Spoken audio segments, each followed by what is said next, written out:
watching R.age, and I'm E-von. Hi again, I'm Christina. Welcome to R.age, where we bring you the latest and hottest in entertainment and lifestyle. Yes, you don't want to go away because up on this segment, we're talking about food. And we know how much Singaporeans love to eat. Always on the hunt for good food, well, recession or not. Right? Well, today's highlight on R.age is beef. Well, who doesn't like a juicy slab of steak? I don't. Something is very wrong with you. You think so? Yes, something is very wrong with Hey, you. but beef, right? It just gives me the impression that it's bloody, especially the raw ones, and even the that's because that's why it's raw. Okay, right. Okay, let me correct myself. Yeah. Okay, even the well-made ones, right? The well-done ones. Yeah. They're too tough.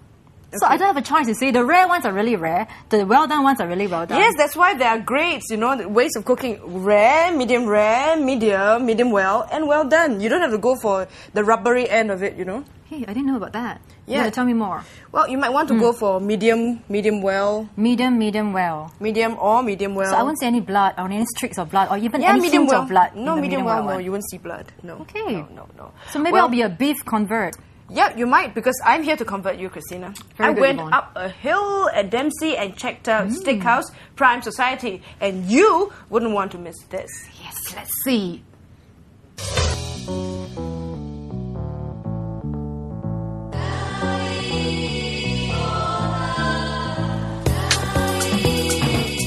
If this leaves your mouth watering and your stomach growling, you're not alone. I had a good lunch at the Prime Society, known for its beef steaks and ribs. And making the magic happen, Foodmeister, Chef Jason Dell from New Zealand.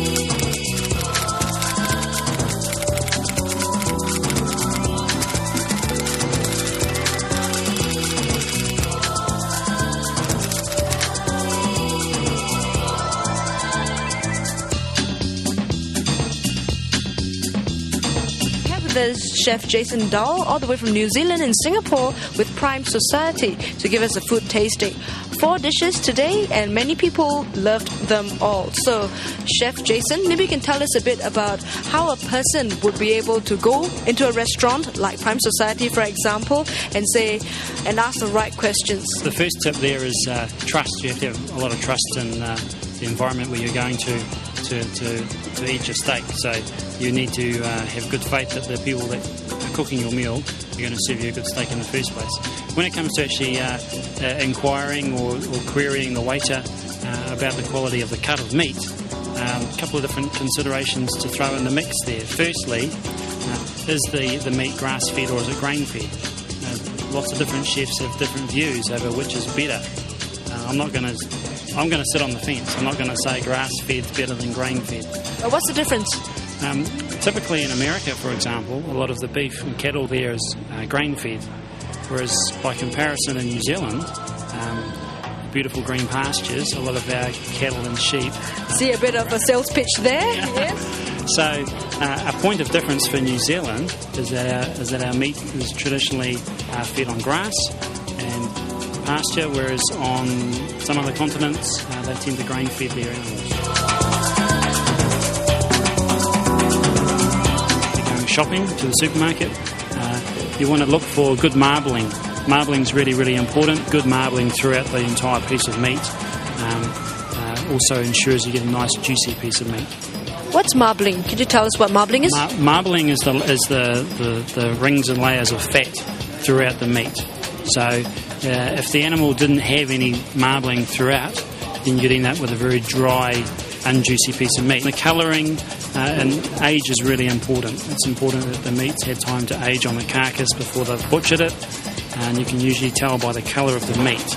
The younger, the fresher the meat that is, you tend to have a brighter, pinker colour, whereas the meat that's more aged tends to be more dull, more darker in colour. Maybe you can tell us a bit more about the cuts. What's a good cut? A cow is a pretty big thing. Sure. So what cut is good? I think different cuts are suited to different methods of cookery. If you're making a curry, for example, any old diced beef chicken is going to do. If you're wanting to have a beautiful barbecued steak and you wanted to have a T-bone, for example, or if you were wanting to have a nice romantic, intimate meal, filet mignon. So you'd go and shop for a beautiful, nice tenderloin fillet of beef. If you wanted to have, for example, a casserole, you'd tend to use the rump because the rump has much more flavour. If you wanted to sit down and have a nice, juicy steak, what would be a good cut? 3 good cuts. Porterhouse is the T-bone steak, obviously, which has got the Porterhouse and the fillet together on the T-bone. Ribeye, which has the big knob of fat right in the middle. It's a beautiful, juicy, tender piece of meat for cooking on the barbecue. And also the fillet steak if you can afford it. It's a little more luxurious and expensive, obviously. There's nothing wrong with having rump steak at home. The trick is to bash the meat to tenderise it because it won't be so tender straight from the shop. Also helps to enhance the meat by marinating in a little red wine and some rosemary and garlic. Helps bring out the flavours of the beef, particularly in that situation. Beefing up for the kitchen's not so hard, not when you have handy tips to impress with a cut of juicy, luscious steak. Enjoy.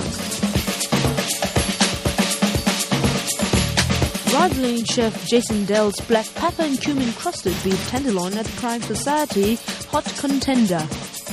Smoked New Zealand king salmon in a parmesan taco topped with vanilla bean mayo. Votes around the table and the salmon was the clear winner.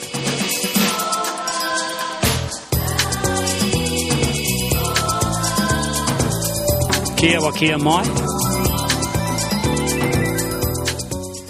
E-von, you look absolutely happy. Yeah, look happier than when you talked to Wu Zhen just now. Okay, yeah. Actually, Wu Zhen likes food a lot, no? Okay, I won't be surprised. He lived in Singapore before. That's why. Yeah, because there's wonderful food here. Okay. Well, we have some comments on the web because you're excited about food as much as I am. Well, Nugi is really hungry. He asks, E-von, what's your favorite cut of steak? So what's your favorite cut of steak? Or do I prefer a slab of meat on my bak chor mee? I like bak chor mee and I like steak. Okay. Okay. Do they go together? I don't have to, I don't have rules of exception. I eat everything. Okay. See, leave no stone unturned.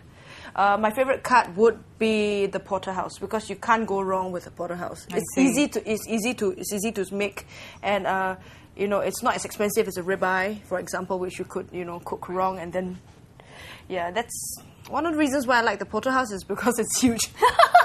So it's actually about finding the right kind of beef to eat, is it? Yeah. For example, why I mentioned the Porterhouse is because it's one of the best choices for barbecues. Rump steak or Porterhouses. And you were mentioning earlier on you hate steak. You probably had a bad experience with steak because it was rubbery. Yep. Well, a few things you could have bashed it properly to tenderize it. You could have chosen a piece of steak with better marbling, more fat, and it wouldn't have been so rubbery. It would be more juicy and tender. These are a couple of things that you can look at. Or a better restaurant or a better chef. Yes, that's the first line of defense actually. So go to a good restaurant and find a good chef. Yes, that's right. Well, Cervantes on our web says fat is good. Marbling on a steak, on a slab of beef is very important. This is what gives the piece of steak its flavour, its juiciness, and its tenderness as well. But you add the fat on my body also, right? Yes, you give some, you lose some. I see. You can't talk about food and say, I'll put on weight. You can. Okay, marbling is important. Okay, go to the gym. Fat. Well, we're talking about a good steak. Well, you have. We have from Beach Girl. I know I understand New Zealand accent, but I like to eat. What's the price range? What's the price range? Well, because food is our universal language. Hey. Never mind that you don't understand the New Zealand accent. The price range, if you're talking about Prime Society, you're talking about 20s to 30s. Ooh. It's not cheap, which is. I'll talk more about that later on because I spoke to the owner as well. Okay. And we'll talk about why Prime Society can still draw in its customers despite the fact that there are cheaper steak joints around. So we're paying for really good food. Yeah, so Beach Girl, if you want to know more about Prime Society or R.age. about steak in Singapore, stay on R.age because after the break we'll talk to you more. We'll tell you more about this. But right now we're going to talk about wine because if you want to talk about good steak, you have to talk about good wine. A good wine brings out the full flavour of a steak. Must steaks always be matched with a red or a white for white meats? Well, when I talk to wine expert David Coleman, he says, no, no, no. Why would he say that? Let's just take a look.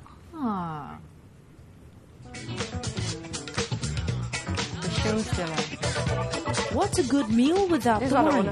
But wine connoisseur David Coleman would have you know it's not just any wine, but the best matched wine.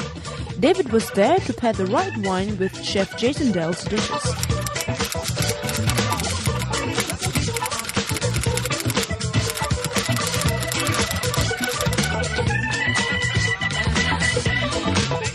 Wine pairing that stood out for me was the bottle matched against the mussel risotto with herbs and citrus oils. This dish itself was an explosion of sweet and savoury with top notes of zesty citrus. And the wine, a New Zealand Sauvignon Blanc from 12,000 miles. It complemented the citrus in the food by holding up its own hints of zest, matching flavour for flavour with its fresh, fruity style. I usually don't like Sauvignon Blanc on its own. It's a little too dry for my taste, but the 12,000 miles one came through well with a strong pairing. It sets your taste buds dancing. Do I call you wine connoisseur? You can be wine connoisseur is probably the most accurate description of it. There is a term that's bandied around quite a bit called sommelier, and those who are called sommelier really have to do a 3-year course in France, otherwise don't call yourself a sommelier. We'd like to learn from the expert how to pick out the best wines for our food, for our dishes. So David here is going to give us the top 5 tips on how to pick out the best wine pairings for our food. David, here you go. Well, the first thing you've got to know about matching food and wine is the old age-old rule of white meats, red meats, and white wines, red wines. Toss it out the window. It absolutely means nothing. What you need to do when you're matching wines is look for flavour combinations. The protein, so the meat or the base of the dish, really isn't the flavour we're looking to match. What we're looking for is the spices or the added flavours that we put into the dish. So that can be light aromatic flavours like chili and lemongrass, ginger. They're light flavours. I can match them with a spaghetti bolognese and then match that in with a Sauvignon Blanc. And everyone thinks spaghetti bolognese should go with red wine. Well, it's one of my favourite mythbusters, that one, is to do a spaghetti bolognese, match it in with a Sauvignon Blanc and watch everyone surprise. So again, we then also have base flavours. And base flavours I talk about, mushrooms are a base flavour, smokiness in bacon and so forth can be a base flavour. You can use cheeses as a base flavour because they get some saltiness and so forth running through them. They'll be dominant flavours in a dish. Garlic is another base flavour. So once you can identify the flavours that the dish is cooked in, then you can start to identify the wines that are going to match with it. And when you're looking at it, if you're really unsure, just picture the wine and the food like two fighters. They need to be matched weight for weight. If one is too heavy, it's going to knock the other one over very quickly. If the other one is too heavy, it's going to knock it the other way. So you want them evenly matched so you get a good pairing and a good contest, really, is what it comes down to. So look at your flavours. So if you can match aromatic wines with aromatic foods, and then your base flavours with your base flavours in your wine, and match weight for weight, you're pretty much on track. David sources wines not found in the mainstream from micro to medium-sized vineyards, specifically in Australia and New Zealand. Well, with David's tips, anyone can find the right bottle for the occasion. Wow. So that's debunking a wine myth that reds have to go with red meats and whites will have to go with white meats. Yeah, I actually thought about that. I thought that red goes with red and white goes with white. Yeah, that's the commonly known sort of rule of thumb. But what David's saying is that you don't have to really go red for red. But the fact is that you have to pick out the highlights and the tastes and the spices you find both in the wine and the food as well. So the taste have to complement. If it's peppery, you might want a peppery Shiraz or something with more zing. In the wine to match the food, but you won't want one or the other to be heavier. So what you were saying just now was quite cool. Like in a boxing ring, you want it to be matched perfectly. So not one is too overpowering. Like a perfect couple, that kind of thing. Yeah. Compliments. Well, but the fact is that if you don't really know much about wines and all that, it's a bit about trial and error. Even David himself, he would think, you know, oh, maybe this wine is good with today's dish. He opens a bottle, lets it breathe a while, and realizes not really. Then he would just, you know, he would go and find a new bottle. So is there a rule of thumb, or no? There's no fast and hard rules, is it? No, there's no fast and hard rule. Sometimes he even finds, you know, maybe a white with a slight spice to it to match a dish. But what he said was quite interesting, because he said he would work really closely with the chef. In fact, they would make a dish to match the wine instead of the other way around. Well, interesting. Well, sometimes it's easier that way. So, well, that's why it's really important to find a good matching weight, same weight sort of wine to match your beef.